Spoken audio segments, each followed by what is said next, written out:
Okay mga katokits, bali tuturuan ko kayo ngayon kung paano mag-share ng Facebook page. Kung supportive kayo sa kaibigan nyo o kamag-anak nyo na merong Facebook page, ganito yon. Gagamitin ko yung isa kong account, pindutin nyo yung search. I-search nyo yung, kunwari, Facebook page ko, Tokits Tattoo. Punta ka sa page nya. Ayun, yung arrow sa taas, pindutin mo yan. And then, invite friends. Para dumami yung friends niya. Para naman, kumita siya sa Facebook page. Ayan, i-check mo lahat kung ilan yung gusto mong i-invite. Kwenta tulong mo na rin sa kamag-anak mo or friend mo na gustong umangat-angat ang buhay para kumita siya sa Facebook page. Ayan, invite natin yan kung ilan yung kaya. Ayan, invite ko yan lahat. Ayun, hindi na kaya. So, ang kaya lang 45.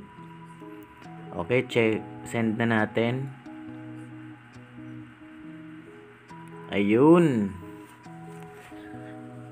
Ayun mga katokits, ngayon kung may natutunan kayo, huwag niyong kakalimutan subscribe ako sa YouTube channel ko, Tokits Tattoo, at saka i-like ang page ko and follow.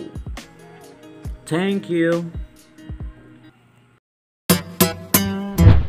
Okay mga katokits, bali ngayon titignan natin kung anong itsura ng profile ko pag tinignan o pag sinearch ako ng hindi ko kakilala. View as. Ayan, kung makikita nyo, add friend. Ngayon tuturuan ko kayo kung paano siya gawing follow. Back tayo. Back.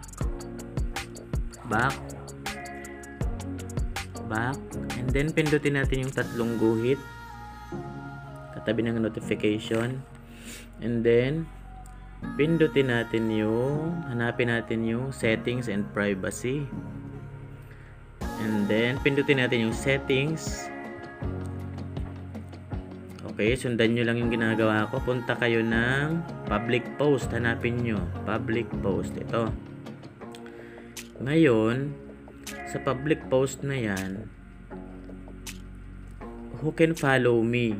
Public nyo lang yan. Public. Ayan, okay na yan. Who can see followers? Public. Public ko na lang lahat yan kasi may page ako. Hindi ako pwede mag-private. And then, pagkatapos ma-public yun, punta kayo ng privacy settings. Privacy settings ito. And then, punta kayo sa who can see your future post. Pindutin mo yan. Pindutin mo yung ano ba? Who can see your friend request. Balik. Who can see your friend request. Ito pala yun. Who can send your friend request. Ayan. Pindutin nyo yung friends of friends. Ayun, okay na yun. Ngayon titignan natin yung add friend kanina kung napalitan ng follow. Para pag sinearch tayo, hindi na tayo i-add friend, ipa-follow na lang tayo.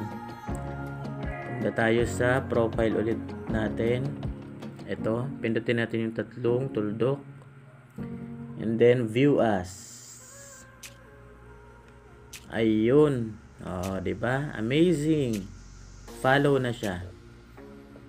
Okay, thank you. Kung nagustuhan niyo yung video ko na tinuro, palike ng page ko, Tokits Tattoo, at saka yung YouTube channel ko na Tokits Tattoo. Thank you!